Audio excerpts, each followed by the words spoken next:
Hello everyone. Previous व्हिडिओमध्ये आपण syllabus topic 1.5 definitions of various terms associated with waveforms, instantaneous value, त्याचबरोबर cycle, time period or periodic time frequency, amplitude, peak to peak voltage, त्याचबरोबर effective or RMS value, काही examples आपण पाहिले. Now, in this video, we will going to see syllabus topic 1.5.10 form factor. Okay, form factor म्हणजे आकार घटक.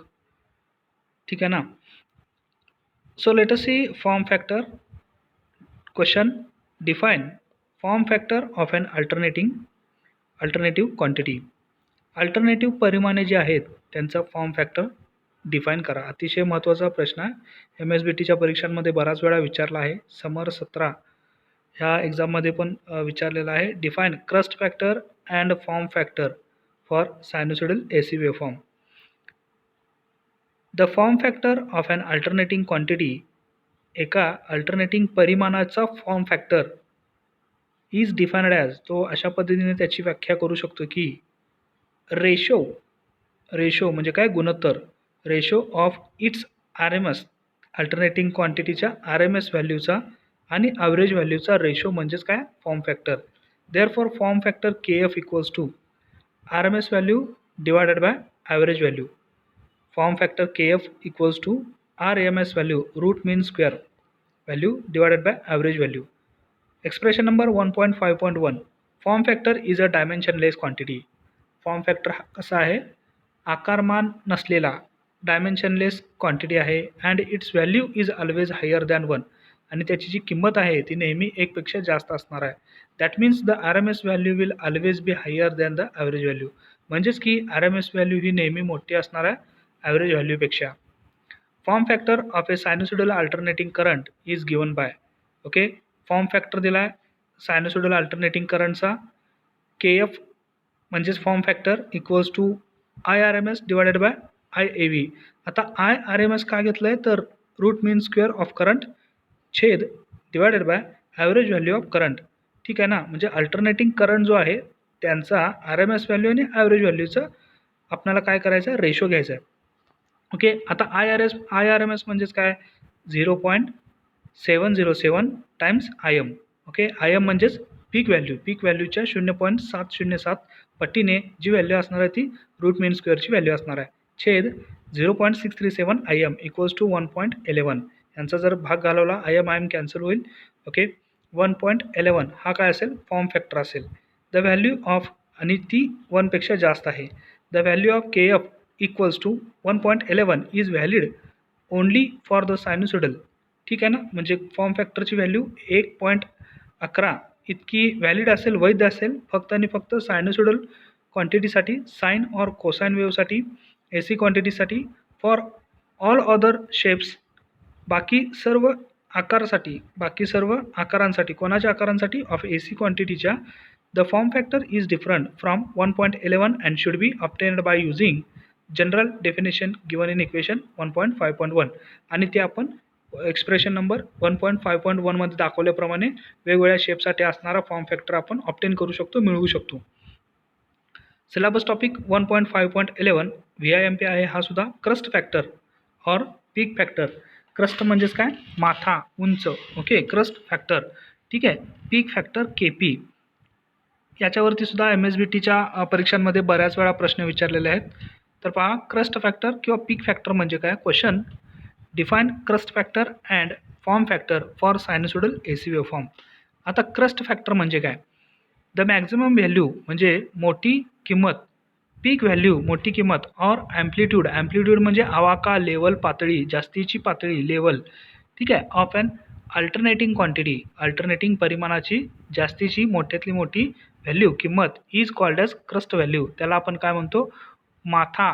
Crust म्हणजेच काय, माथा, उंच. ओके, मोठी किंमत ऑफ द क्वांटिटी, त्या परिमाणाची मोठी किंमत आपण तिथे म्हणतो. The crest factor is defined as the ratio of crest peak value to the R M S value of the quantity. आता क्रस्ट फॅक्टर कसा डिफाईन करायचा, तर क्रस्ट किंवा पीक व्हॅल्यू छेद आर एम एस व्हॅल्यू त्या क्वांटिटीची. Okay, त्या क्वांटिटीची क्रस्ट पीक व्हॅल्यू छेद R M S value. Okay, therefore K P equals to peak factor किंवा crest factor, K P equals to peak value छेद R M S value. Peak value म्हणजे मोठी संख्या छेद आर एम एस म्हणजे root mean square value. Expression number 1.5.2. As the peak value is always higher than the R M S value. ठीक आहे, म्हणजेच काय, पीक व्हॅल्यू ही नेहमी आर एम एस व्हॅल्यूपेक्षा मोठी असते. Crest factor is always higher than 1, म्हणून क्रस्ट फॅक्टर हा काय असणार आहे, नेहमी 1 पेक्षा जास्त असणार आहे. For a sinusoidal alternating quantity the crest factor is given by. Sinusoidal alternating परिमाणासाठी क्रस्ट फॅक्टर हा अशाद्वारे दिला जातो, given by K P equals to √2 into R M S value. ठीक आहे, √2 वर्गमुळात 2 गुणिले आर एम एस व्हॅल्यू छेद R M S value. Okay, ठीक आहे, म्हणजेच काय होईल, आता हा आर एम एस व्हॅल्यू आणि R M S value cancel होईल, शिल्लक काय राहील, therefore K P equals to √2 or √2ची किंमत काय, 1.414 for a sine wave. Sine वेव्हसाठी जो पीक फॅक्टर असणार आहे, क्रस्ट फॅक्टर असणार आहे, तो काय असणार, तो किती असणार आहे, 1.414. ओके, आणि फॉर्म फॅक्टर किती असेल, 1.11. ओके, हे लक्षात ठेवा. क्रस्ट फॅक्टर आणि फॉर्म फॅक्टर कसे आले, त्यांचे फॉर्म्युले आणि त्यांची व्हॅल्यू. Question number 7. आजच्या व्हिडिओमध्ये क्वेश्चन नंबर 7 हा एक एक्झाम्पल आहे. ठीक आहे, voltage and current in a circuit with 50 hertz supply.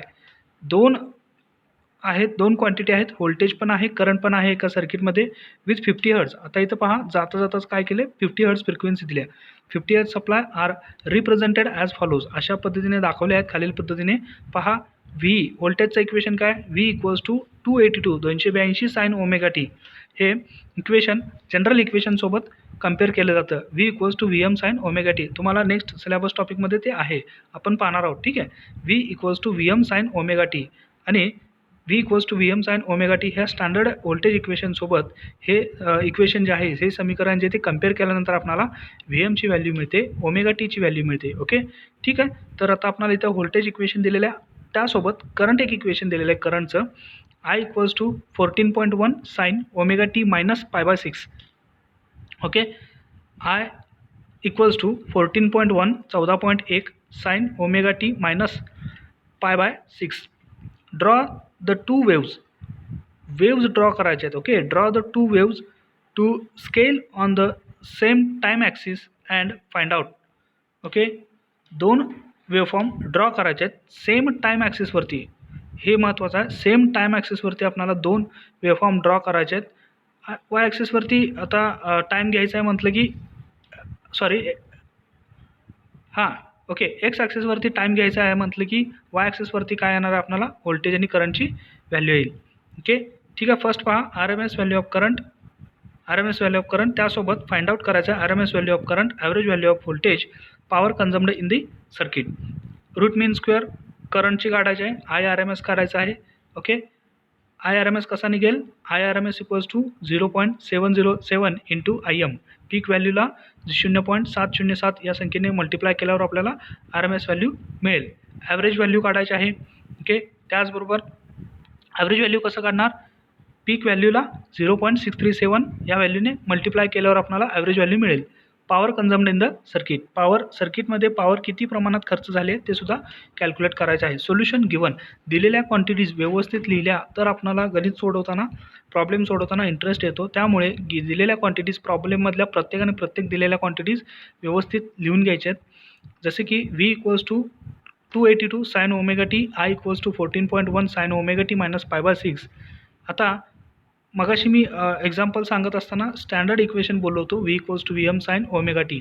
हे स्टँडर्ड इक्वेशन असेल, V equals to V M sine omega T. आता त्या इक्वेशनसोबत, त्या स्टँडर्ड इक्वेशनसोबत या इक्वेशनला जर कम्पेअर केलं तर व्ही एम काय असेल, 282 व्होल्ट. आणि त्याच पद्धतीने I equals to I M sine omega टीला जर हे इक्वेशन इक्वेट केलं तर आय एम किती मिळेल, 14.1. आणि ह्या दोन व्हॅल्यू महत्त्वाच्या आहेत आपल्याला, ॲव्हरेज व्हॅल्यू आणि आर एम एस व्हॅल्यू काढण्यासाठी. ठीक आहे, आता इथं पहा, त्याचबरोबर आपल्याला सुरुवातीला सांगितलं होतं की आपल्याला दोन हे काढायचे आहेत, वेव्स काढायचे आहेत. ठीक आहे, एकाच ॲक्सिसवरती टाईम घेऊन, म्हणजेच एक्स ॲक्सिसवरती टाईम घेतला आणि व्होल्टेजची क्वांटिटी आणि करंटची क्वांटिटी इथे ड्रॉ केली. परंतु आता पहा करंटची क्वांटिटी कितीने लॅग आहे, मागे आहे, म्हणजे उशिराने निर्माण झालेले आहे -π/6ने. ओके, ह्या टाईम ॲक्सिसवरती काय असणार आहेत, अँगल असणार आहेत रेडियनमध्ये. ठीक आहे, इथे पहा -π/6 म्हणजे करंटची जी करंटचा जो वेव्हफॉर्म आहे तो -π/6 इतक्या फरकाने, वेळाने तो निर्माण झाला आहे. अगोदरच किती होतं, साइन ओमेगा टी म्हणजे अँगल 0 असताना 282 इतक्या ॲम्प्लिट्यूड असलेली, इतक्या मोठी संख्या असलेली व्होल्टेजची वेव्हफॉर्म निर्माण झाली आहे 0 पासून. ओके, परंतु करंट कितीचा आहे, -π/6ने लॅग आहे, मागे आहे.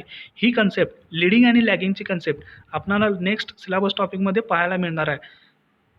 तो जो सिलेबस टॉपिक आहे आजच्याच व्हिडिओमध्ये कव्हर होणार आहे, तो व्हिडिओ पाहत राहा शेवटपर्यंत. फिगर 1.5.8 हा एक्झाम्पल आहे, क्वेश्चन नंबर 7. हा एक्झाम्पल विद्यार्थ्यांनी सेपरेट नोटबुकमध्ये लिहायचा आहे. इथे पहा आता टू फाइंड आपल्याला काय RMS व्हॅल्यू फाइंड आउट करायची होती, RMS value of current, average value of voltage. इथे पहा VM साइन ओमेगा टी इथं पेन्सिलने लिहिलेलं आहे standard equation. Power consumed in the circuit. First आहे RMS value of current, IRMS = 0.707 into IM = 0.707 into 14.1. IMची व्हॅल्यू आपण फाइंड आउट केली होती इक्वेशनला कम्पेअर करून, = 9.968 अँपियर हा RMS व्हॅल्यू ऑफ करंट असेल. सेकंड आहे average value of voltage, V average = 0.637 VM = 0.637 into 282. Okay, 282 हे पीक व्होल्टेज आहे. पीक व्होल्टेजला 0.637 या संख्येनं मल्टिप्लाय केलं तर आपल्याला ॲव्हरेज व्हॅल्यू मिळते. ठीक आहे, 179.634 volt. Power consumed by the circuit. आता पॉवरसाठी एक फॉर्म्युला आहे, power = VRMS into IRMS cos phi. ठीक आहे, root mean square voltage, root mean square current गुणिले कोसाइन अँगल. याने जर मल्टिप्लाय केलं, ह्या तीन क्वांटिटी जर एकत्र मल्टिप्लाय केल्या तर आपल्याला पॉवर मिळेल. Therefore P = 282√2 into 9.968 into cos π/6. आता हे √2 कसं काय आलं तर RMS. Okay, VRMS IRMS common घेतला, VRMS अंशात तर आहेच गुणिले IRMSची व्हॅल्यू इथं तर आहेच, परंतु RMS करत असताना आपण काय करतो, 0.707ने मल्टिप्लाय करतो. ओके, 0.707 ही कुणाची संख्या आहे, 1/√2ची संख्या आहे. ठीक आहे, कॉस फाय किती आहे, π/6. अँगल दिलेलाच आहे, दोन इक्वेशन कम्पेअर केल्यावर आपल्याला पाय मिळतो. ठीक आहे, तर पहा पॉवर किती येईल, 1721.36 वॅट. Okay, 1.7 kilowatt. ठीक आहे, नेक्स्ट एक्झाम्पल आहे, draw waveform and vector diagram to show following voltage and current. आता draw waveform and vector diagram. Waveform पण ड्रॉ करायचे आहे आणि वेक्टर डायग्राम पण ड्रॉ करायचे आहे. वेक्टर डायग्राम म्हणजे काय, सदिश राशी.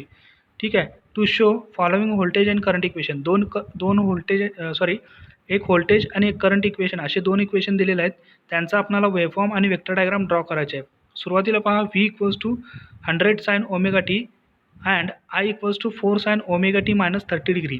ठीक आहे, V = 100 sin ओमेगा टी ह्या इक्वेशनला standard equation V = VM sin omega टीशी कम्पेअर केल्यानंतर आपल्याला VM 100 मिळेल आणि I = 4 sin omega T -30 degree ह्या इक्वेशनला I = IM sin omega T ±φ ह्या इक्वेशनशी कम्पेअर केल्यावर आपल्याला IM 4 मिळेल आणि पाय जो मिळणार तो -30 मिळेल. ठीक आहे, तर पहा वेव्हफॉर्म तर ड्रॉ केलेले आहे.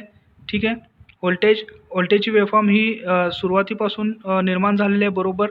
ओके, परंतु करंट -30 डिग्रीने, वेळाने, उशिराने निर्माण झाला आहे टाईम ॲक्सिसवरती.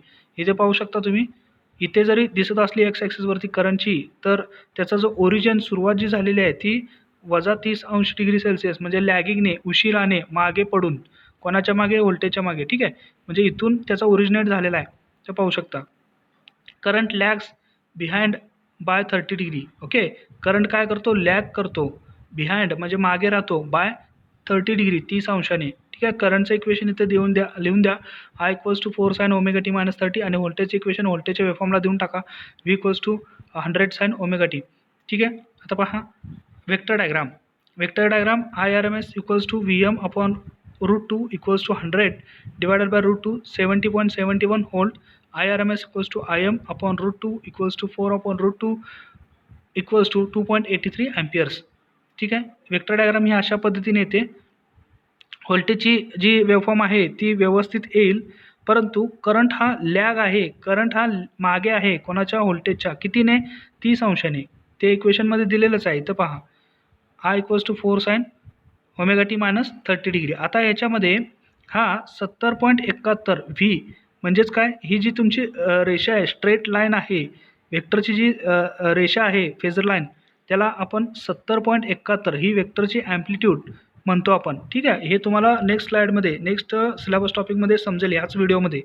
ओके. आणि करंट किती आहे, 2.83 अँपिअर. तुलनेनं कसं पाहिजे, कमी पाहिजे इथं. ठीक आहे, म्हणजे इथे कुठेतरी पाहिजे. हा 70ची मॅग्निट्यूड रेषा एवढी मोठी असू शकते, तर 2ची किती असणार आहे, इतकीच असणार आहे. ठीक आहे, आणि अँगल लॅग आहे, करंट लॅग. ठीक आहे. आता पहा question number 8, define RMS value and average value and alternating voltage is E equals to 200 sin 314 t. Calculate the RMS and average value. ठीक आहे, RMS व्हॅल्यू आणि ॲव्हरेज व्हॅल्यू काढणं सोपं आहे आता. ओके, व्होल्टेज इक्वेशन दिलेलं आहे, E equals to 200 sin 340 t. Okay.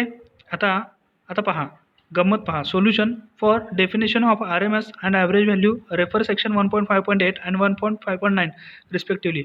आता याच्यामध्ये ॲव्हरेज व्हॅल्यू आणि RMS व्हॅल्यूसाठी त्यांनी सेक्शन 1.5.8 आणि 1.5.9 आपल्याला पाहायला सांगितलं आहे. परंतु आपण अगोदरच पाहिलं आहे. गिवन दिलेलं इक्वेशन व्यवस्थित लिहून घ्या, E equals to 200 sin 340 t. आता हे जे इक्वेशन आहे ते standard equation V equals to VM sin omega टीशी कम्पेअर केल्यानंतर आपल्याला VM किती मिळेल, 200 व्होल्ट, आणि ओमेगा टी किती मिळेल, 314. ओके. आता पहा, देअरफॉर VRMS इक्वल्स टू, मग आपल्याला VRMS फाइंड आउट करायचं आहे, 200/√2. आता 1/√2 केलं काय आणि 200/√2 केलं काय एकच.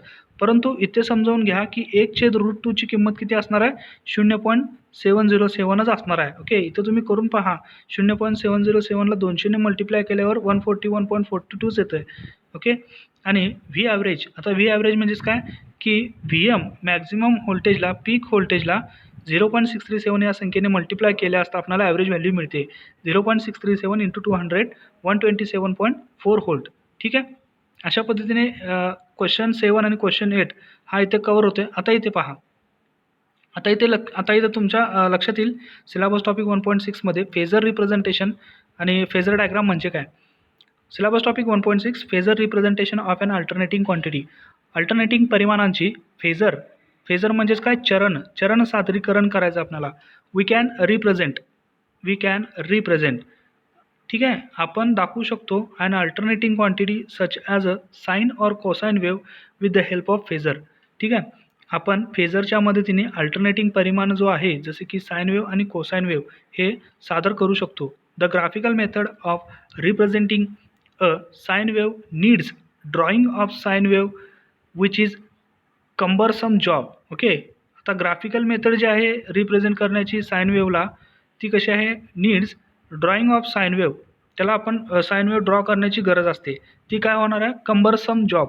कंबरसम जॉब म्हणजेच काय, त्रासदायक ते काम असणार आहे. ओके. सो म्हणून फेजर रिप्रेझेंटेशन करणे कसं आहे, सोपं आहे. फेजर म्हणजे चरण सादरीकरण, which is a very simple way to represent a sinusoidal quantity is being used. जर का सायनुसॉइडल क्वांटिटी वापरात येत असेल तर त्याच्यासाठी फेजर रिप्रेझेंटेशन करणे हे अगदी सोपं काम आहे, सोपा मार्ग आहे. ओके. तर पहा, what is a phasor. Phasor म्हणजे काय, व्हॉट इज अ फेजर म्हणजे काय, how does it look like, तो कसा दिसतो, फेजर आहे तरी कोण, कसा दिसतो. पहा, a phasor is a straight line. Phasor दुसरा तिसरा काय नसून एक सरळ रेषा आहे. Phasor is a straight line with a narrow marked, with a arrow म्हणजे बाण त्याच्यावरती दिलेला आहे, arrow marked on one side. एका बाजूला आरो असतो आणि सरळ रेषेची जी रेषा आहे बाण असलेली, त्याला आपण काय म्हणणार आहोत, phasor. The length of this straight line, ह्या सरळ रेषेची लांबी जी आहे, represents the magnitude of sinusoidal quantity. Okay, हे सगळ्यात महत्त्वाचं आहे. ह्या चरणची, ह्या फेजरची जी लांबी आहे स्ट्रेट लाईनची, ती काय सादर करते, मॅग्निट्यूड म्हणजेच लेवल म्हणजे आवाका, पातळी, कोणाची, सायनुसॉइडल क्वांटिटीची. बीइंग रिप्रेझेंटेड, जो सादर करायला चाललाय तो, being represented and arrow represents its direction, आणि दिशाची आहे ती, जो बाण आहे तो त्याची दिशा दर्शवतो. धस म्हणून phasor representation is similar to the vector representation. म्हणून फेजर रिप्रेझेंटेशन हे सेम आहे वेक्टर सादरीकरणासारखं. तथापि the phasors rotate in the anti clockwise. Phasors काय करतात, अँटी क्लॉकवाईज रोटेट होतात. अँटी क्लॉकवाईज म्हणजे कसं, घड्याळाच्या काट्याच्या विरुद्ध दिशेने. Okay, anti clockwise direction as shown in figure 1.6.1. इथं पाहू शकता तुम्ही figure 1.6.1 phasor representation of a sinusoidal quantities. The length of phasor represents the R M S value. जी फेजरची जी लेंथ आहे ती R M S value represent करते ऑफ द सायनुसॉइडल क्वांटिटी. मग तुमची सायनुसॉइडल क्वांटिटी व्होल्टेज असेल, करंट असेल, पॉवर असेल, एटसेट्रा. ठीक आहे. समटाईम्स काही वेळा the length also represents peak value. काही वेळा जी लेंथ असते फेजरची ती पीक व्हॅल्यू, मोठी व्हॅल्यूसुद्धा दाखवते. ठीक आहे. डिरेक्शन ऑफ रोटेशन कसं आहे, अँटी क्लॉकवाईज, घड्याळाच्या काट्याच्या विरुद्ध दिशेने. ह्याच सरळ रेषेला आपण फेजर डायग्राम म्हणणार आहोत. ओके. आणि फेजर लाईनसोबत एक असणार आहे ती रेफरन्स ॲक्सिस. Reference axis. ठीक आहे. म्हणजे या रेफरन्स ॲक्सिसच्या आधारे आपण फेजर दर्शवतो. Figure 1.6.1 phasor representation of a sinusoidal quantities. अत्यंत महत्त्वाचा सिलेबस टॉपिक 1.6 आपण पाहतोय. Speed of rotation of phasor is equal to the omega radians. Okay. Speed of rotation of phasor is equal to omega radians per second where omega equals to 2 pi f. ठीक आहे. जो फेजरचा speed आहे फिरण्याचा तो omega Radiance इतकाच आहे, omega radian पर second. ठीक आहे. आता इथं पर सेकंड म्हटलेलं आहे. पर सेकंड म्हणजे छेदामध्ये सेकंद आहे, छेदामध्ये टाईम आहे. त्याला जर वर घेतलं रेडियनसोबत तर काय होणार आहे, फ्रिक्वेन्सीज होणार आहे. ओके. आता रेडियन म्हणजेच काय, 2 पाय. ओके, 2 पाय. आणि इथला जो छेदामध्ये टाईम होता सेकंदमध्ये तो वर आल्यानंतर काय होणार आहे, फ्रिक्वेन्सी होणार आहे, वारंवारता. ओके. कारण आपण टाईम आणि फ्रिक्वेन्सीचं रिलेशन पाहिलं होतं. Okay. F equals to 1/t होता, wear omega equals to 2 pi f. One rotation of a phasor corresponds. ठीक आहे.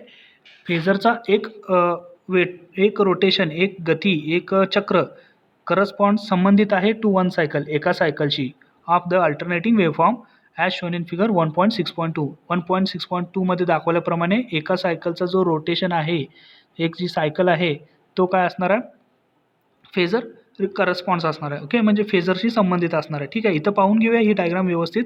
Figure 1.6.2 relation between and alternating quantity and phasor. ठीक आहे. अल्टरनेटिंग क्वांटिटी आणि फेजर यांच्यातील संबंध दाखवणारा हा काय फिगर आहे. इथं पाहू शकता अल्टरनेटिंग क्वांटिटी दिलेली आहे. आय एम इथं सांगतात ते म्हणजेच करंटची वेव्हफॉर्म आहे. आय एम साइन π/4 म्हणजेच त्याची ही इथे मॅक्झिमम ॲव्हरेज व्हॅल्यू दिलेलं आहे आय एम साइन π/4. ठीक आहे. हा वाय ॲक्सिस आहे, हा एक्स ॲक्सिस आहे. आडवा आहे तो एक्स ॲक्सिस, उभा आहे तो वाय ॲक्सिस. आता एक्स ॲक्सिसवरती काय दिलेलं आहे, रेडियन्स.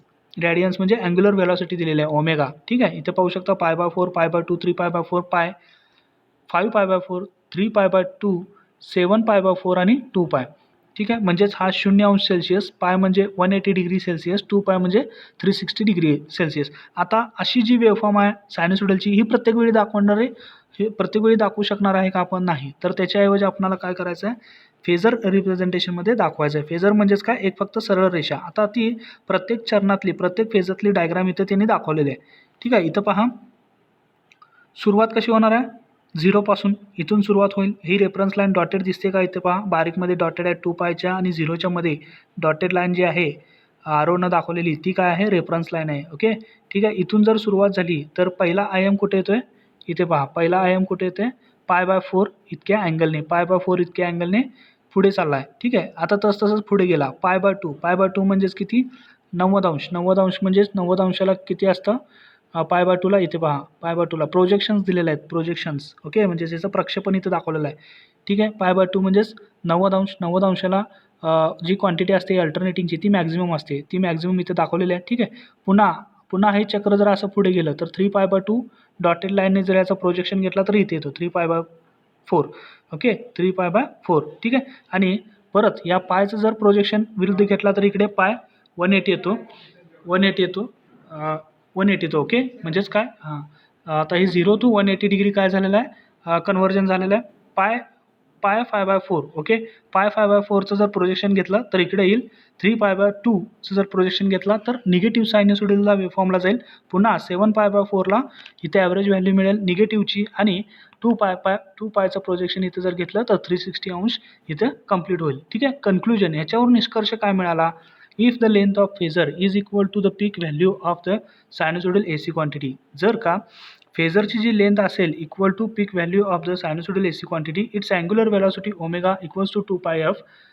ठीक आहे. And it rotates in the anti clockwise direction, आणि तो अँटी क्लॉकवाईज घड्याळाच्या काट्याच्या विरुद्ध दिशेने काय होतो, रोटेशन होतो इन स्पेस, त्या जागेमध्ये. Then at any given angle theta, कोणत्याही अँगल थिटामध्ये, its projection on the Y axis gives you, त्याचा जो प्रक्षेपणा तो वाय ॲक्सिसवरती देतो आपल्याला, gives you the instantaneous value. Instantaneous म्हणजे तात्काळ, क्षणोक्षणी, त्याच वेळेला त्याची ती किंमत आपल्याला वाय ॲक्सिसवरती मिळते of the sinusoidal AC quantity at that angle, त्या पर्टिक्युलर अँगलला, त्या ठराविक अँगलला. Can we represent 2 or more sinusoidal quantities simultaneously using phasors? का आपण 2 किंवा 2 पेक्षा जास्त सायनोसॉइडल क्वांटिटीज एकाच वेळी सायमल्टेनियसली एकदमच दाखवू शकतो फेजरवरती? येस दाखवू शकतो. We can represent 2 or more, आपण 2 किंवा 2 पेक्षा जास्त sinusoidal quantities simultaneously on the same phasor डायग्रामवरती दर्शवू शकतो. इफ अँड ओनली इफ, जर आणि तरच, दिअर फ्रिक्वेन्सीज आर सेम, त्यांचे जर फ्रिक्वेन्सी सेम असतील तर. If their frequencies are not same, ठीक आहे, पुढे वाक्य पहा. If their frequencies are not same then they cannot be represented on the same phasor diagram. जर त्यांची निर्माण होण्याची जी सायकलची जी फ्रिक्वेन्सी आहे ती जर सेम नसेल तर आपण दोन ज्या अल्टरनेटिंग क्वांटिटी आहेत त्या फेजरमध्ये दाखवू शकणार नाही. Okay. Syllabus topic 1.7 phase and alternating quantity. Phase of an alternating quantity. Phase म्हणजेच काय की स्थिती ज्याला आपण म्हणतो फेज. ओके. एका काही चरणमध्ये फेज, ठीक आहे. फेज म्हणजे अवस्था, टप्पा, बाजू, कोणत्या बाजूत आहे, कोणत्या टप्प्यात आहे, कोणत्या अवस्थेत आहे. Phase of an alternating quantity, alternating परिमाणाची phase. Syllabus topic 1.7.1 phase angle. Define phase of alternating quantity. The equation of the induced EMF in the conductor is, ठीक आहे. The equation of induced EMF in the conductor. Induced म्हणजे तयार झालेला, निर्माण झालेला, प्रेरित झालेला.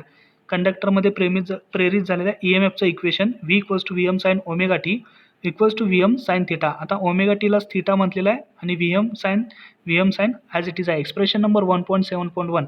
हे एक्सप्रेशन नंबर लक्षात ठेवा. V = Vm sin omega T पुढेही लागणार आहे. Expression number 1.7.1. In equation 1.7.1 theta is the angle made by the conductor. जो थिटा आहे, अँगल थिटा, तो कंडक्टरद्वारे निर्माण केलेला अँगल आहे अँटी क्लॉकवाईज डिरेक्शनने रोटेट होत असताना विथ द रेफरन्स ॲक्सिस सोबत, ठीक आहे. And it is called as phase angle, आणि यालाच आपण काय म्हणतो, फेज अँगल. स्थितीचा कोन किंवा टप्प्याचा कोन किंवा अवस्थेचा कोन किंवा बाजूचा कोन. Thus the phase angle can take any value between 0 and 2π radians. म्हणून अशा प्रकारे फेज अँगल जी आहे ती 0 ते 2π रेडियन्स, 2π म्हणजेच 360 डिग्री, 0 ते 360 अंशात कोणतीही फेज अँगलची व्हॅल्यू तो घेऊ शकतो. सर्वात महत्त्वाचा phase difference. Syllabus topic 1.7.2 phase difference. It is not necessary, हे गरजेचं नाही आहे की दॅट 2 व्होल्टेजेस किंवा current waves originate at the same instant. Okay. एकाच वेळेला, त्याच क्षणाला निर्माण झाल्या पाहिजेत, हे कुठेही गरजेचं नाही आहे. ओके. ऑफ टाईम, त्याच वेळेला. Refer figure 1.7.1 to understand this point. हा पॉईंट समजून घेण्यासाठी फिगर 1.7.1 पाहूया आपण. Concept of phase difference. Okay. Phase difference म्हणजे फरक, अवस्थेचा फरक, ठीक आहे ना. दोन जर व्होल्टेज आणि करंट क्वांटिटी असतील तर असं काही नाही आहे की ते शून्यापासूनच निर्माण झाले पाहिजे. ते थोडेफार पुढे मागे सुद्धा होऊ शकतात. The voltage VA and VB. इथं पहा व्होल्टेज VA डार्क लाईनमध्ये दिलेली आहे, ती व्होल्टेज VA आहे. इथं पहा VA, आणि डॉटेड लाईनमध्ये जी वेव्हफॉर्म आहे सायनोसॉइडलची ती VB आहे. Do not have the same zero crossover point. यांचा झिरो क्रॉसओव्हर पॉईंट सेम नाही आहे. इथे पहा, इथे पण नाही आहे, इथे पण नाही आहे, इथे पण नाही आहे. याचा ह्या VB व्होल्टेजचा झिरो क्रॉसओव्हर पॉईंट दुसराच आहे. पुन्हा VA सायनोसॉइडलचा झिरो क्रॉसओव्हर पॉईंट वेगळाच आहे, ठीक आहे. The voltage VA and VB do not have same zero crossover point. So म्हणून वी से, आपण असं म्हणू शकतो की that there is a phase difference. त्यांच्यामध्ये काय आहे, फेज डिफरन्स आहे बिटवीन देम, त्यांच्यामध्ये. Both VA and VB have the same frequency. परंतु VA आणि VBच्या कशा आहेत, सेम फ्रिक्वेन्सी आहेत. And same peak voltage VM, आणि सेम पीक व्होल्टेज VMसुद्धा सेम आहे. परंतु फेज डिफरन्स आहे, ठीक आहे. फेज डिफरन्स कितीचा आहे, तो फायचा आहे. इथे पहा फायचा आहे, फेज डिफरन्स फाय, ठीक आहे ना. VB जी डॉटेड वेव्हफॉर्म आहे ती अगोदर क्रिएट झाल्या, आणि जो VA आहे तो उशिराने क्रिएट झाला आहे, ठीक आहे. तो मग किती ना, दोघांच्यामध्ये निर्माण होण्याचा, दोन वेव्हफॉर्म निर्माण होण्याचा फेज अँगल कितीचा फरक आहे, फायचा. ओके. आपण ह्या आडव्या ॲक्सिसवर किंवा एक्स ॲक्सिसवर आपण काय घेतो, रेडियन घेतो किंवा टाईम घेतो. आता इथे रेडियन घेतला आहे, ठीक आहे. फेज डिफरन्स दर्शवण्यासाठी फेज फायचा फरक आहे, phase difference. Figure 1.7.1 concept of phase difference. We can represent the two voltages mathematically as follows. आपण दोन व्होल्टेज काय करू शकतो, मॅथमॅटिकली खालील पद्धतीने दाखवू शकतो. Voltage V A equals to V M sine theta आणि voltage V B equals to V M sine theta plus pi. आता प्लस फाय इथे लिहिण्याचं कारण काय, तर व्ही एम काय आहे, सॉरी व्ही बी ही वेव्हफॉर्म आहे अगोदर क्रिएट झाल्या, अगोदर कोणाच्या, व्ही एच्या. कितीने, 30 अंशाने. कितीने, 30 अंशाने, म्हणून इथे प्लस फाय घेतला. हा सर्वात मॅथमॅटिकली आपल्याला समजून घेण्याचा फेज डिफरन्सचा पॉईंट आहे. Voltage V A equals to V M sine theta, V B equals to V M sine theta plus phi. Expression number 1.7.2. The angle phi is known as the phase difference between V A and V B. ठीक आहे, angle फायलाच आपण काय म्हणणार आहे, phase difference between V A and V B. It is measured in radians or degrees. यांना आपण Radiance किंवा डिग्रीजमध्ये सुद्धा मेजर करतो. इफ मेजर्ड इन रेडियन्स, जर त्यांना आपण रेडियन्समध्ये मेजर केलं, the phase difference can take any value between 0 and 2 पाय.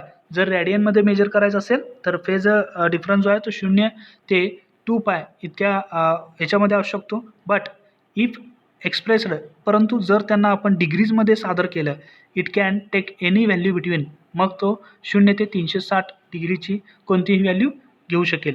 हाच फरक आहे रॅडियन आणि डिग्रीमध्ये फेज डिफरन्स रिप्रेझेंट करण्याचा, सादर करण्याचा. ओके, पुढे जाऊया आपण. सिलेबस टॉपिक 1.7.3 VIMP पॉईंट आहे लीडिंग म्हणजेच अग्रगण्य, पुढे असणारा. लीडिंग अँड लॅगिंग म्हणजे मागे पडणे, मागे पडलेला. Leading and lagging phase difference. Syllabus topic 1.7.3 leading and lagging phase difference. ठीक आहे, विंटर 7ला विचारलेला आहे याच्यावरती प्रश्न, म्हणून हा IMP आहे. इथं पहा, दोन कन्सेप्ट दिलेले आहेत आपल्याला. फिगर ए मध्ये concept of leading phase difference आणि concept of lagging phase difference दोन आहेत. ठीक आहे, इथं VA आणि VB ही दोन व्होल्टेजेस असणारी पूर्वीचीच डायग्राम आपल्याला काय केलेलं आहे, इथं रिप्रेझेंट केलेलं आहे. त्यांचा फेजर डिफरन्स जो आहे, वेक्टर डायग्राम ती इथे दाखवलेली आहे. पुन्हा इथे पहा, फिगर बी मध्ये concept of lagging phase difference. Concept of lagging phase difference कसा असतो आणि लीडिंग फेज डिफरन्स कसा असतो. आता इथे पहा, ठीक आहे, पूर्वी सांगितल्याप्रमाणे पूर्वीच्या याच्यामध्ये कन्सेप्टमध्ये VB ही व्होल्टेजची वेव्हफॉर्म अगोदर क्रिएट झालेली आहे, अगोदर. ठीक आहे, अर्ली क्रिएट झालेले आहे अगोदर कोणाच्या, VAच्या. मग कोण लीड आहे, कोण पुढे आहे, VB लीड आहे. इथे पहा, VB लीड्स VA कितीने, बाय फाय अँगलने, इथे पहा बाय फाय अँगलने. मग आता हेच लीडिंग असलेली कन्सेप्ट आपणाला याच्यामध्ये दाखवायचे आहे, वेक्टर डायग्राममध्ये दाखवायचे. इथे पहा, VAचं व्होल्टेजचं इक्वेशन की VAचं किती दिलं आहे, VA equals to VM sine theta, VB equals to VM sine theta plus phi असेल तर लीडिंग आहे, -5 असेल तर लॅगिंग असेल. ओके, आता VA ही म्हणजे VA व्होल्टेजची जी फेजर आहे ती इथे दाखवलेली आहे, ॲज अ रेफरन्स कन्सिडर केलेली आहे. आता पिक्चर काय दाखवतोय, ग्राफ काय दाखवतोय, VB leads by VA by phi. मग VB लीड होतो, पुढे जातो कोणाच्या, VAच्या कितीने, फायने. VB leads VA by 5 radians. किती रेडियन्सने, 5 रेडियन्सने. ठीक आहे, ही झाली लीडिंगची कन्सेप्ट. लीडिंग म्हणजे पुढे असणे, +5 असेल तर लीडिंग. आणि वेक्टर डायग्राममध्ये अँटी क्लॉकवाईज जो पुढे असणार आहे तो अँगल वरती असेल आणि जो ज्याला पुढे आहे तो इथे असेल. ठीक आहे, आता इथे पहा concept of lagging phase difference. Lagging म्हणजे मागे पडणे. आता इथे जर पाहायला गेलं तर VA अगोदर क्रिएट आहे आणि VB नंतर क्रिएट आहे. VB जी व्होल्टेजची जी वेव्हफॉर्म आहे त्याचा क्रॉसओव्हर, त्याचा ओरिजिनेट इथं आहे. ठीक आहे, कितीने आहे, फायने. मग VB मागे आहे VAच्या. ओके, असं म्हणू शकत नाही की VA पुढं आहे VBच्या. VB मागे आहे, VA अगोदर क्रिएट झाला आहे. ठीक आहे, मग VBचं जो इक्वेशन आहे ते पहा, VB लॅग्स VA, लॅग्स म्हणजे मागे पडतो, बाय फाय. आता पहा, इथे पहा, VA equals to VM sine theta, VB equals to VM sine theta -5 असेल तर लॅगिंग. ठीक आहे, मग आता मगाशाप्रमाणे VA आपण इथं ठेवलेलंच आहे रेफरन्सला. आता लॅग कोण आहे, मागे कोण आहे, VB आहे. कोणाच्या, VAच्या. कितीने, फायने. VB लॅग्स VA बाय पाय Radiance. Concept of lagging phase difference. Figure 1.7.2. ठीक आहे, leading phase difference, leading phase difference पहा, if the phase angle phi in equation 1.7.2 is positive, then the phase difference phi is said to be leading phase difference. ठीक आहे, जर positive phase difference five असेल expression number 1.7.2 मध्ये दाखवल्याप्रमाणे, तर काय असणार आहे, फेज डिफरन्स कसा असणार आहे, लिडिंग म्हणजे पुढे असणार आहे. इन अदर वर्ड्स, दुसऱ्या शब्दात वी से आपण असं म्हणू शकतो की voltage V B leads the voltage V A. Voltage V B काय आहे, पुढे आहे कोणाच्या, व्ही एच्या.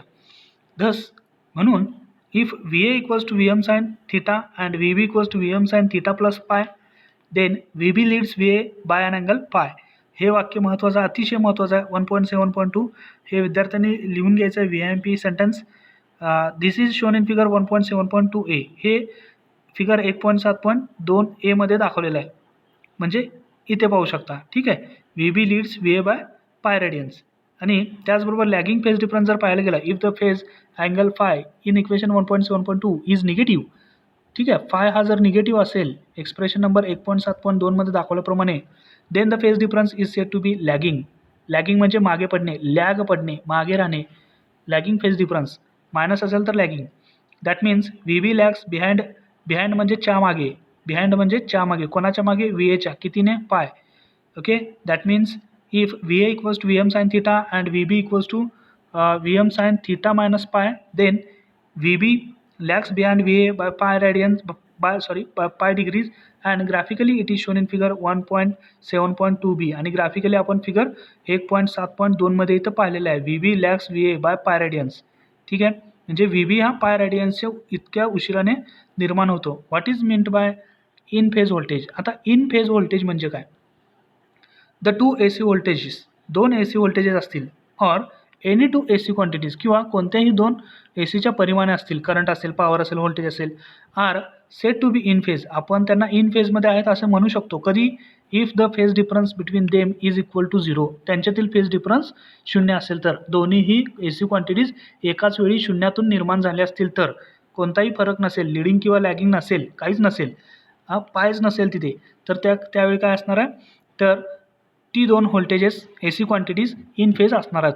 ॲज शोन इन फिगर 1.7.3 ए. 1.7.3 ए मध्ये दाखवल्याप्रमाणे इथं पाहू शकता. हे पहा, मान्य आहे मॅग्निट्यूड कमी आहे VBचं, मॅग्निट्यूड जास्त आहे VAचं, परंतु उगमस्थान एकच आहे इथून. ओके, आणि 0 क्रॉसओव्हर पॉईंट पण इथंच आहे. ठीक आहे, म्हणजेच काय, यांच्यामध्ये कुठं फेज डिफरन्स आहे का, VB लवकर निर्माण झाला किंवा उशिराने निर्माण झाला, किंवा VA उशिराने निर्माण झाला, लवकर निर्माण झाला, असं काय आहे का, नाही आहे. ओके, म्हणून काय आहे, VA जिथं असेल तिथं VB आहे फेज अँगलने, VA जिथे आहे तिथे VB आहे फेज अँगलने, म्हणून फेज डिफरन्स किती आहे, शून्य आहे. रेफरन्स ॲक्सिस इथे पाहू शकता, voltages in phase. What is meant by voltages out of phase. आता आउट ऑफ फेज म्हणजे काय, the two AC voltages VA and VB are set to be out of phase of each other if the phase difference between them is 180 degree or pi radians, leading or lagging as shown in figure 1.7.3b. ठीक आहे, figure 1.7.3 मध्ये दाखवल्याप्रमाणे दोन वेगवेगळे voltage आहेत. ठीक आहे, VA आणि VB हे आउट ऑफ फेज आहेत, म्हणजे एकमेकाच्या परस्पर विरुद्ध आहेत. हे कधी म्हणू शकतो, ज्यावेळी त्यांच्यातील फेज डिफरन्स 180 डिग्री असेल त्यावेळी. ओके, ठीक आहे, इथं पहा, VB कितीने लॅग किंवा लीड आहे, 180 डिग्रीने, और पाय रेडियन्सने. ठीक आहे, VA लॅग किंवा लीड, VB लॅग किंवा लीड्स बाय पाय 180 डिग्री और पाय रेडियन्स. ठीक आहे.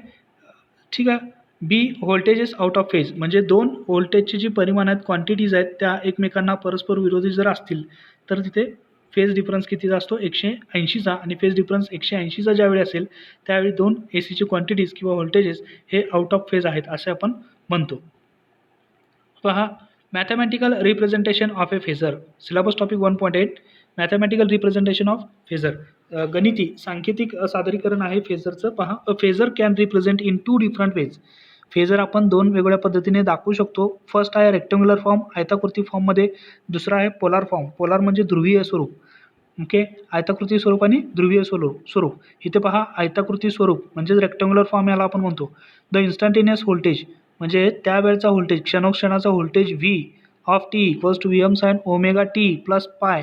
हे संपूर्ण समीकरण आहे. V of t equals to VM sine omega t plus pi is represented using phasor as shown in figure 1.8.1 हे फिगर 1.8.1 मध्ये दाखवलेलं आहे, रिप्रेझेंट केलेलं आहे. फ्रॉम फिगर 1.8.1 जर आपण फिगर 1.8.1 नीट पाहिली, वी कॅन ऑप्टेन आपण मिळवू शकतो the expression for the phase polar, the expression for the polar and rectangular form. Polar आणि रेक्टँग्युलर फॉर्ममध्ये, पोलार म्हणजेच ध्रुवीय, रेक्टँग्युलर म्हणजे आयताकृती, नावातच आहे रेक्टँग्युलर आयताकृती. ठीक आहे.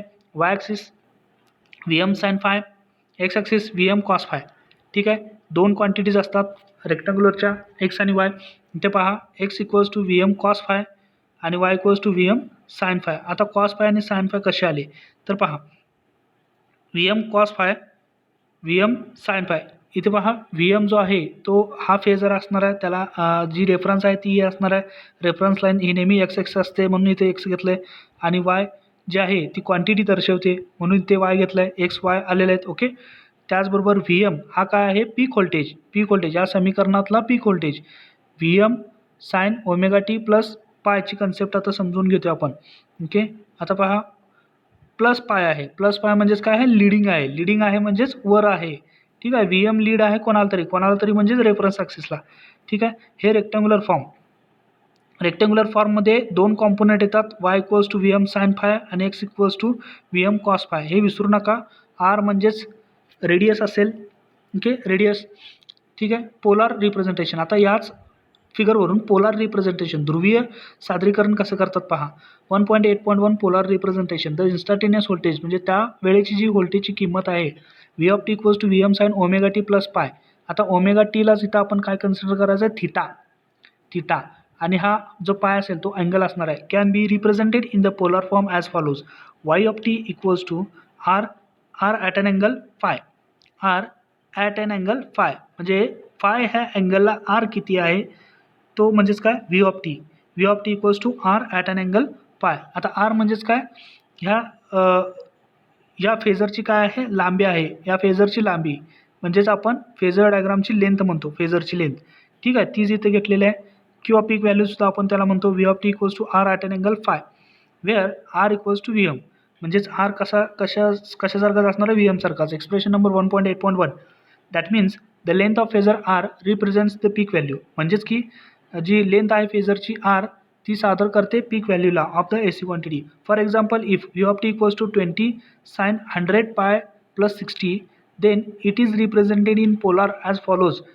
पोलार फॉर्ममध्ये लगेच आपण सांगू शकतो V of T equals to 20 at an angle 60 degree. ठीक आहे. ह्या इक्वेशनला जर कम्पेअर केलं, V ऑफ टी आहे असं, बरोबर चिन्ह आहे असंच. आरच्या ऐवजी इथे काय येणार आहे, 20 येईल. ओके. साइन 100 पाय टी हे वगळायचं आहे, प्लस पाय. डायरेक्ट पोलार फॉर्म लिहिण्यासाठी आपल्याला दोनच क्वांटिटी पाहिजे, पीक व्हॅल्यू आणि पाय अँगल. मग तो आता इथं पहा, पोलार रिप्रेझेंटेशनमध्ये व्होल्टेजची जी इक्वेशन आहे, व्होल्टेजचं जो इक्वेशन आहे ते आपण रिप्रेझेंट करतोय V ऑफ टी. ठीक आहे. म्हणजेच आर पीक व्हॅल्यू 20 आहे, किती अँगलला 20 आहे, 60 अँगलला. Okay. At an angle 60. The polar form is suitable for multiplication and addition of the phasors. Polar form हे अतिशय उपयुक्त आहे मल्टिप्लिकेशन आणि ॲडिशनसाठी फेजरच्या. Okay. Polar form, rectangular form हे पुढे डीपमध्ये आपण पाहणारच आहोत. ओके. इथं पहा syllabus topic 1.8.2 rectangular representation. Rectangular आता रिप्रेझेंटेशन, पोलार रिप्रेझेंटेशन पहिला, आता rectangular representation. The sum waveform can be represented in the rectangular form as follows. V of T equals to X plus जे वाय. एक्स प्लस जे Y R at an angle phi. हे लक्षात ठेवा. V of T equals to R at an angle phi असेल त्यावेळी polar, five असेल त्यावेळी polar, plus जे वाय असेल त्यावेळी रेक्टँग्युलर, एक्स प्लस जे वाय असेल त्यावेळी रेक्टँग्युलर, जे इमॅजिनरी पार्ट जे असेल त्यावेळी rectangular, at an angle phi असेल त्यावेळी पोलर. हे विसरू नका. V of T equals to X plus जे Y. Expression number 1.8.2 figure 1.8.2 we to write X equals to X component of the phasor. फेजरचा सहगुणक एक्स, एक्स सहगुणक जो आहे VM कॉस फाय जो रेफरन्स ॲक्सिसला होता तो, and y equals to y component of the phasor VM sine phi. Substituting the values of x and y components into the equation 1.8.2 we get. Equation number, समीकरण number 1.8.2 मध्ये x आणि वायच्या value put केल्यानंतर आपल्याला काय मिळेल, V of T equals to VM cos phi plus J VM sine phi. Expression number 1.8.3. The rectangular form is suitable for addition and subtraction of phasors. Polar form multiplication आणि ॲडिशनसाठी योग्य आहे आणि rectangular form addition आणि सबट्रॅक्शनसाठी योग्य आहे. For example, if V of T equals to 20 sine 100 pi T plus 60, can be represented in the rectangular form as follows. आता रेक्टँग्युलर फॉर्ममध्ये हे जर दाखवायचं झालं तर VM किती आहे 20 आहे. ओके, आता पहा कॉससोबत ह्या 60 एकदा घ्यायचा आणि साईनसोबत हा 60 एकदा घ्यायचा आणि एक्स प्लस जे वाय ह्या स्वरूपात जर एक्सप्रेशन लिहिलं तर आपण ते सादर केलं आहे रेक्टँग्युलर फॉर्ममध्ये. V of T equals to 20 cos 60 degree plus J 20 sine 60 degree.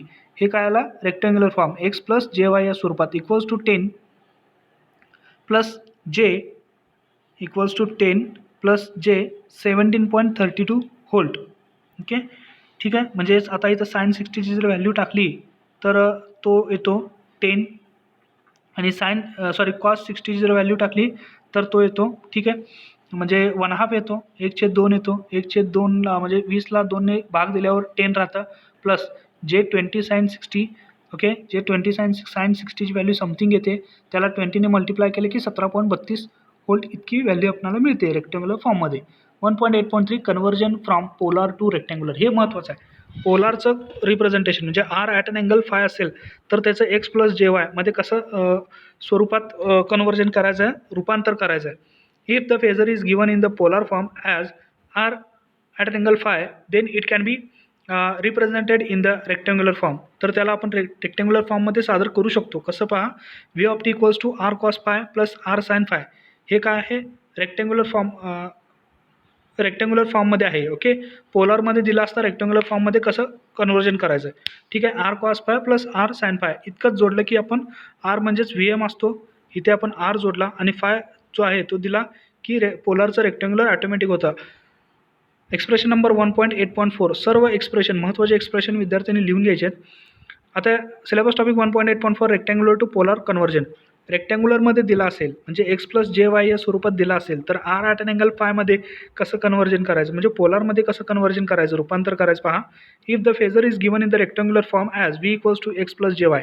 जर का एखादा फेजर रेक्टँग्युलर फॉर्म म्हणजेच V equals to X plus j वायमध्ये दिला असेल then it can be represented in its polar form. तर त्याला आपण त्याच्या पोलार फॉर्ममध्ये दाखवू शकतो. कसं, V equals to R at an angle theta या फॉर्म्युल्याने, where R equals to under route X square plus Y square. आता आर माहीत नाही, कसं काढणार, एक्स प्लस वाय जो आहे तो वर्ग करायचा आणि वर्गमुळात घ्यायचा x square plus Y square. And theta कसं काढणार, थिटा माहीतच नाही, थिटा तर दिलाच नाही, तर कसं काढणार, tan inverse Y upon X, tan inverse Y upon X. अतिशय सोपं आहे, अतिशय सोपं. फक्त फॉर्म्युले लिहून काढा व्यवस्थित सेपरेट नोटबुकमध्ये. Syllabus topic 1.8.5 addition and subtraction of phasors using rectangular form. Rectangular form वापरून ॲडिशन आणि सबट्रॅक्शन करायचे फेजरची. If two phasors are to be added or subtracted. जर का दोन फेज त्यांची बेरीज घेतली किंवा वजाबाकी केली then we have to represent them. त्यांना आपण रिप्रेझेंट केलं पाहिजे इन द रेक्टँग्युलर फॉर्मॅट.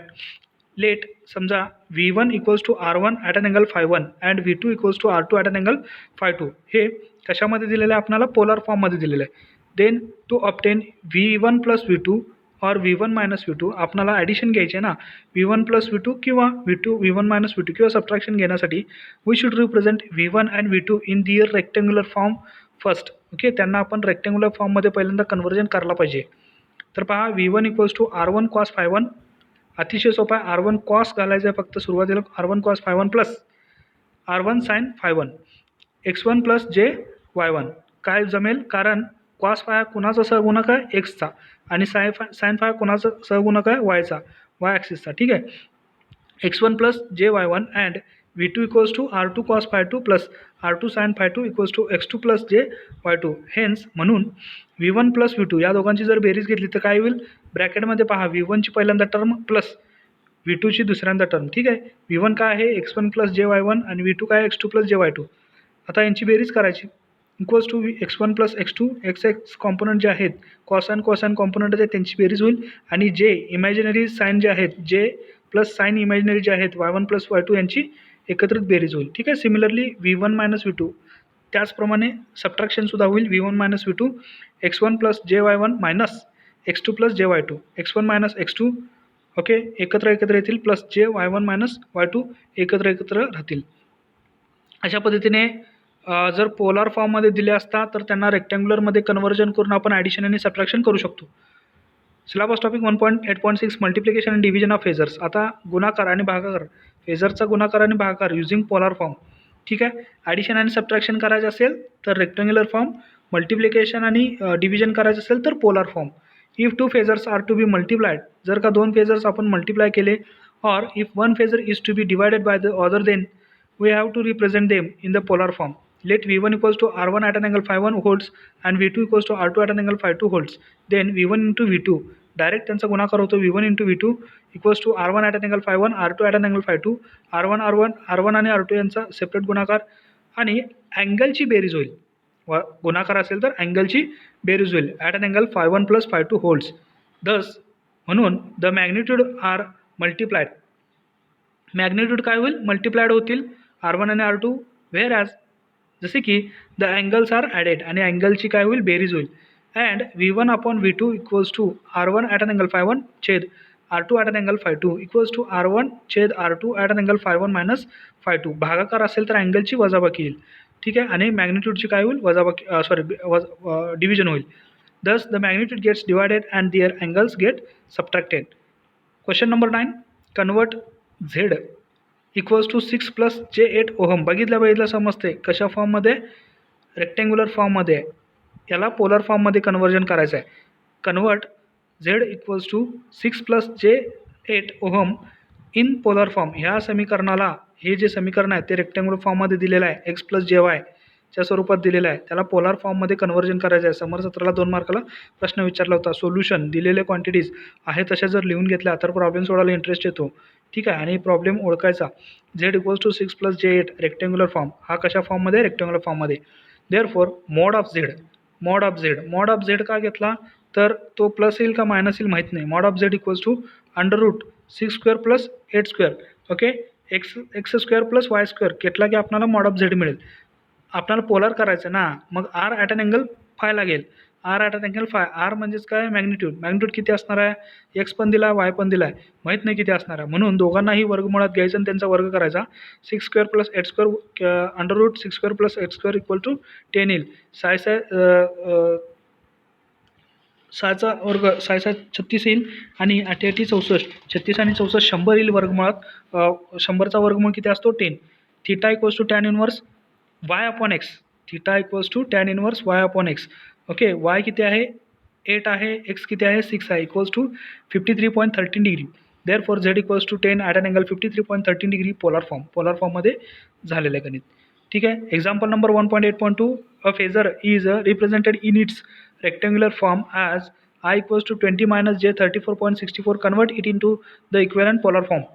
दिलेलं समीकरण आहे कशात आहे, रेक्टँग्युलर फॉर्ममध्ये. त्याला पोलर फॉर्ममध्ये कन्वर्ट करायचं आहे. I equals to 20 minus j 34.64 amp. आता x कसा असणार आहे, x equals to r cos phi. y कसा असणार आहे, y equals to r sin phi.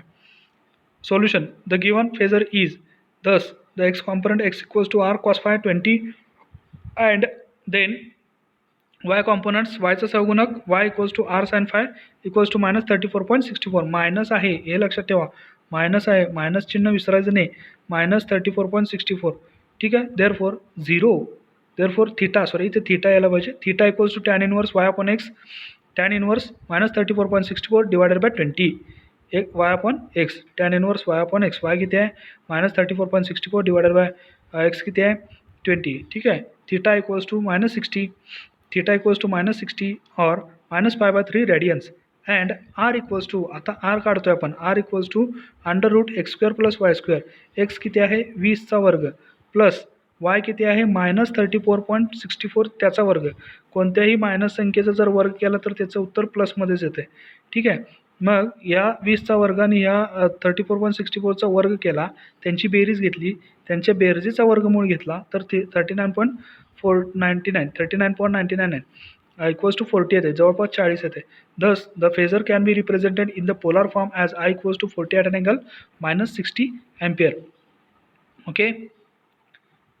तर अशा पद्धतीने आपण इथे अजून 2 एक्झाम्पल दिलेले आहेत. Exercise question 10. ओके. हा विद्यार्थ्यांनी करायचा आहे. याचा स्क्रीनशॉट घेऊन व्हिडिओ पॉज करून, ओके, मी झूम करतो आहे. एक्सरसाइज दिले, z equals to 10 at an angle 60 in rectangular form. दिलेलं समीकरण हे पोलारमध्ये आहे. ॲट अन अँगल असेल तर polar. Okay.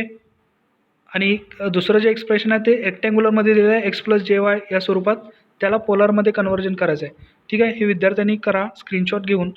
Syllabus topic 1.9 single phase AC circuit we have discussed about. आपण चर्चा केलेली आहे अबाउट ऑल बेसिक कन्सेप्ट, सर्व मूलभूत कन्सेप्टसोबत of single phase AC circuit. Okay, so now let's discuss. मग आता आपण चर्चा करूया की some practical AC single phase circuits. काही प्रॅक्टिकल सिंगल फेज AC सर्किटच्या बद्दल आपण चर्चा करणार आहोत. The 3 basic elements. ओके, 3 मूलभूत जे घटक आहेत ऑफ AC सर्किटचे आर रेजिस्टन्स रोधक capital R, inductance capital L and capacitance C. We are going to discuss the following 3 AC circuits first and then their combinations. आपण पहिल्यांदा हे जे कॉम्पोनंट आहेत ते पहिल्यांदा डिस्कस करणार आहोत सर्किटमध्ये अँड देन दिअर कॉम्बिनेशन, आणि त्यांचं कॉम्बिनेशन एकत्र शिकणार आहोत. The 3 basics AC circuits are purely resistive AC circuit, purely म्हणजे परिपूर्ण रोधक असलेला, फक्त रोधक असलेला AC सर्किट. प्युअरली इंडक्टिव्ह, फक्त इंडक्टर असलेला, इंडक्टन्स असलेला AC सर्किट. आणि थर्ड आहे प्युअरली कॅपॅसिटिव्ह, फक्त कॅपॅसिटर असलेला सर्किट. ठीक आहे. Syllabus topic 1.9.1 reactance and impedance. Reactance आणि impedance.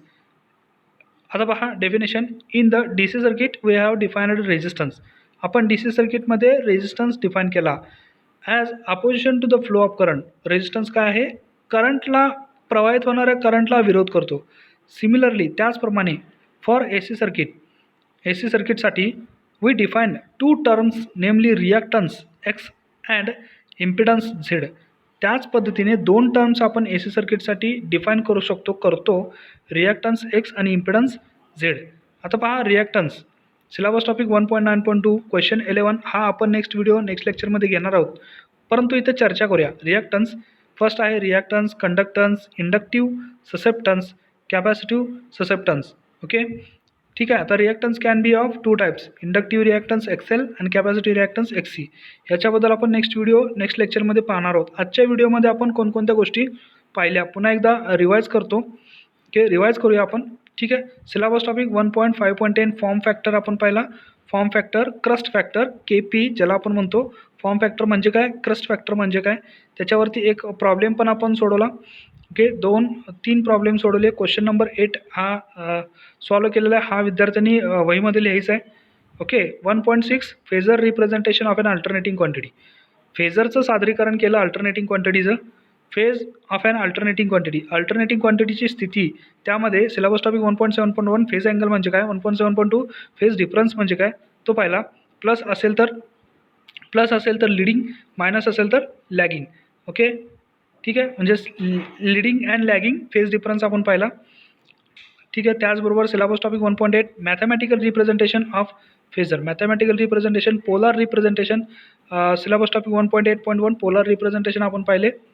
Okay. 1.8.2 rectangular representation. Polar म्हणजेच काय, R at an angle theta. Rectangular म्हणजे X + JY या स्वरूपात असेल तर रेक्टँग्युलर. हे सर्व फॉर्म्युले विद्यार्थ्यांनी सेपरेट लिहून घ्यायचे आहेत, अत्यंत महत्त्वाचे आहेत इलेक्ट्रिकल सर्किट्स हा सब्जेक्ट शिकण्यासाठी. 1.8.3 VIMP conversion from polar to rectangular. पोलारचं कन्व्हर्जन रेक्टँग्युलरमध्ये करता आलं पाहिजे. ठीक आहे. त्याचबरोबर syllabus topic 1.8.4 rectangular to polar conversion. तसंच रेक्टँग्युलरचं कन्व्हर्जन पोलारमध्ये सुद्धा करता आलं पाहिजे. Addition and subtraction of phasors using rectangular form. Addition आणि सबट्रॅक्शन करायचं असेल तर रेक्टँग्युलर फॉर्ममध्ये होते. ठीक आहे. आणि मल्टिप्लिकेशन आणि डिव्हिजन करायचं असेल तर पोलार फॉर्ममध्ये होते. Multiplication and division of phasors using polar form. याच्यावरती सुद्धा आपण 2 प्रॉब्लेम पाहिलेत क्वेश्चन नंबर 9मध्ये. तेही विद्यार्थ्यांनी सेपरेट नोटबुकमध्ये लिहायचे आहेत. क्वेश्चन नंबर 10 हा विद्यार्थ्यांना कन्व्हर्जनचा आहे, तो स्टडीला दिलेला आहे, तोही सुद्धा लिहायचा आहे. ठीक आहे. त्याचबरोबर syllabus topic 1.9 single phase AC circuit. आपण जस्ट चर्चा केली. सिंगल फेज AC सर्किटमध्ये आपणाला मुख्यत्वे 3 घटक आपल्याला पाहिजे आहेत. Purely resistive AC circuit, purely inductive AC circuit आणि प्युअरली कॅपॅसिटिव्ह सर्किट. त्यानंतर त्यांचे कॉम्बिनेशन्स आपल्याला पाहिजे आहेत. Reactance and impedance. रिॲक्टन्स म्हणजेच काय, जसं की रेजिस्टन्स DC सर्किटमध्ये रोधक म्हणून काम करतो, तसंच AC सर्किटमध्ये आपल्याला 2 कॉम्पोनंट मिळतात, रिॲक्टन्स आणि इम्पिडन्स. ते पाहणार आहोत. त्याचबरोबर इंडक्टिव्ह रिॲक्टन्स XL आणि कॅपॅसिटिव्ह रिॲक्टन्स हे 2 रिॲक्टन्सचे प्रकार आहेत, ते सुद्धा नेक्स्ट व्हिडिओमध्ये पाहणार आहोत. सो नेक्स्ट लेक्चरसाठी पाहत राहा SRG technical. And thanks for watching this video.